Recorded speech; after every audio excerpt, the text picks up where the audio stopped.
کربلا ایک اعلیٰ درجے کی کامیابی ہے. بنیادی طور پر تو بہت بڑا امتحان تھا، آزمائش تھی، جس کو حضرت حسین رضی اللہ عنہ نے بھی پاس کیا، آپ کے ساتھیوں نے بھی پاس کیا. ہوا کیا؟ تاریخ انسانی کے ایک عظیم واقعے کی ایک بات پہ غور کرتے ہیں. شب عاشور یعنی صبح 10 محرم ہوگی اور صبح لڑائی ہونی ہے، اب رات کا وقت ہے. حضرت امام حسین رضی اللہ تعالیٰ عنہ اپنے ساتھیوں کو جمع کرتے ہیں ارد گرد. پوزیشن کیا ہے کہ دشمن بہت بڑی تعداد میں موجود، اگلے دن صبح موت یعنی شہادت یقینی، دنیاوی فتح کی ظاہری طور پر کوئی امید نہیں. آپ نے ساتھیوں کو جمع کیا ہوا ہے، رات کا وقت ہے، اور شاید کتابوں میں ہے کہ چراغ بھی بجھا دیا، اور پھر اپنے ساتھیوں کو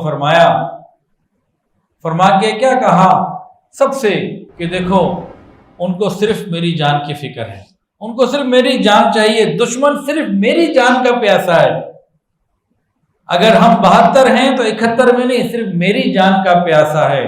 میں حسینی مائنڈ سیٹ والا تمہیں اپنی خوشی سے اجازت دیتا ہوں، اپنے ساتھ عہد وفاداری کے جو تم نے ارادے کیے ہوئے میرے ساتھ بیعت کی ہوئی ہے، اس سب کا عہد اٹھانا چاہتا ہوں. تم میں سے جو واپس جانا چاہے وہ رات کے اندھیرے میں چلے جائے، تم سب آزاد ہو، جو جانا چاہے چلے. قدرت امام حسین کے ساتھیوں کا امتحان لے رہی تھی. یہ بہت بڑا امتحان تھا ان کے لیے. وہ چاہتے تو حضرت حسین اپنی رضامندی سے کہہ رہے تھے چلے جاؤ، اور اگر وہ چلے جاتے تو اپنی جان بھی بچا لیتے، جائیداد بھی بچا لیتے، اور بہت کچھ کامیابیاں دنیا کی سمیٹ سکتے تھے. لیکن ان کو ظاہری شکست کے اندر باطنی فتح نظر آ رہی تھی. ایک بھی نہیں گیا،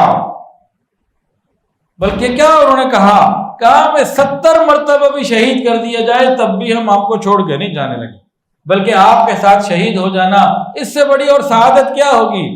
محشر کے میدان میں نبی علیہ السلام کی شفاعت ملے گی. نبی علیہ السلام آپ کی شفاعت تو کریں گے ہی کریں گے، آپ کے ساتھیوں کو کیسے بھول جائیں گے؟ یہ کیسے ہو سکتا ہے ہم آپ کو چھوڑ کے چلے؟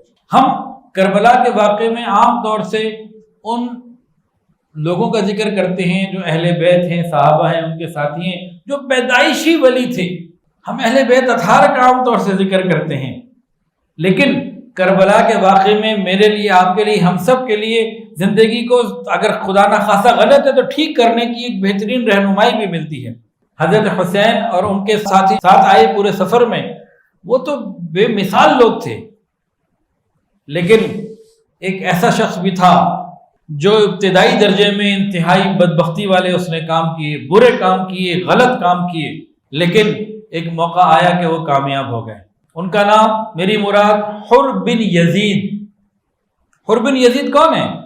جو حکومت کے وقت کے کہنے پر ایک فوج کا سپہ سالار تھا. حضرت حسین رضی اللہ تعالیٰ عنہ کو راستے میں روکنے والا سب سے پہلے یہی حر بن یزید تھا. حضرت حسین کہیں اور جانا چاہتے تھے، کوفہ کی طرف رخ کروانے والا حر بن یزید تھا. حر بن یزید ابتدائی وقت میں ہر لحاظ سے غلط تھے. ان کے پاس ایک عہدہ تھا، ایک کیریئر تھا، اور حکومت کے احکامات پر وہ عمل کر رہے تھے. لیکن 10 تاریخ کی صبح کیا ہوا؟ ادھر سے وہ یزید کے لشکر کی طرف سے کھڑے ہیں، ادھر سامنے ایک چھوٹا سا لشکر 70-72 لوگوں کا کھڑا ہوا ہے جو جان دینے کے لیے تیار ہے، اور یہ سمجھ رہے ہیں آج سامنے والوں میں سے کسی نے بچنا نہیں، اور خود دشمنوں کی صف میں کھڑے ہوئے. انہوں نے دونوں فریقوں کو دیکھا، ایک طرف طاقت تھی، فوج، دنیاوی زندگی کے مزے اور ساری عارضی زندگی کے فائدے تھے، اور دوسری طرف حضرت حسین رضی اللہ عنہ کا ساتھ تھا، نیک لوگوں کا ایک چھوٹا سا گروہ جو سچائی کے اوپر ڈٹا ہوا تھا اور جس کی موت یقینی تھی. اس وقت حر بن یزید نے کیا کیا؟ پھر انہوں نے ایک انتخاب کیا. کانپنے لگے. کس چیز سے؟ موت کے خوف سے، جنگ کے خوف سے نہیں، جہنم کی آگ کے خوف سے وہ کانپے. اور اس پر انہوں نے ایک یو ٹرن لیا اور اپنی فوج کو چھوڑ کر اپنا عہدہ، اپنی طاقت، اپنی جائیداد، ہر چیز کو لات مار کر حضرت حسین رضی اللہ عنہ کے چھوٹے سے خیمے میں چھوٹی سی فوج کے ساتھ آگے کھڑے ہو. انہوں نے زندگی کا ایسا یو ٹرن لیا، تبدیل کر لیا رخ. کہاں وہ مارنے والوں میں شامل ہو کے ذلیل و رسوا ہوتے، کہاں وہ ادھر سے ادھر آ گئے. اللہ نے ان کی عزت کو چار چاند لگا دی. اب حضرت حسین کے پاس آئے. اب انہوں نے کیا کیا؟ حسینی مائنڈ سیٹ کیا ہے، ہمارا مائنڈ سیٹ کیا ہے؟ کوئی ہمارے ساتھ برا کرے اور اتنا برا کرے کہ بند گلی تک لے کے لا کے چھوڑ دے، کوئی ہمارے پاس آپشن نہ چھوڑے. اتنا کوئی ہمارے ساتھ برا کرے اور پھر وہ ہمارے پاس آئے جناب معاف کر دیں. سوال ہی پیدا نہیں ہوتا جو معاف کر دیں.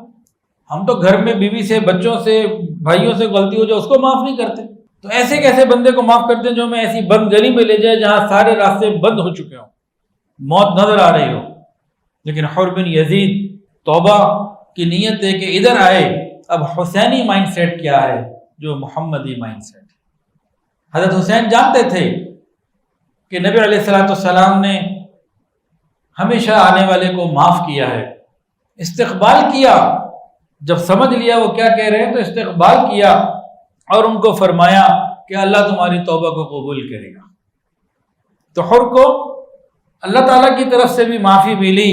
کربلا کے سردار حضرت امام حسین رضی اللہ عنہ کی طرف سے بھی قبولیت ملی، اور وہ حر جو دشمن کی فوج میں تھا وہ شہدائے کربلا میں اولین شہداء میں شامل ہو، زندگی کو تبدیل کر لیا. تو اگر ہمارا ماضی، کسی کا ماضی برا ہے تو ٹھیک کر سکتا ہے. یہ کربلا میں حر بن یزید کے واقعے سے سبق ملتا ہے. تو کربلا کا واقعہ فقط صرف رونے کے لیے تو نہیں. ہو سکتا ہے کوئی ایسا نوجوان ہو جس نے غلطیاں کی ہوں، غلط راستے پہ چل رہا ہو، یا کوئی ایسا بندہ جس نے لوگوں کو تکلیف دی ہو، دین سے غافل رہا ہو. تو حر کی کربلا کی یہ کہانی بتاتی ہے، واقعہ بتاتا ہے کہ توبہ اور تبدیلی کا راستہ کھلا ہے.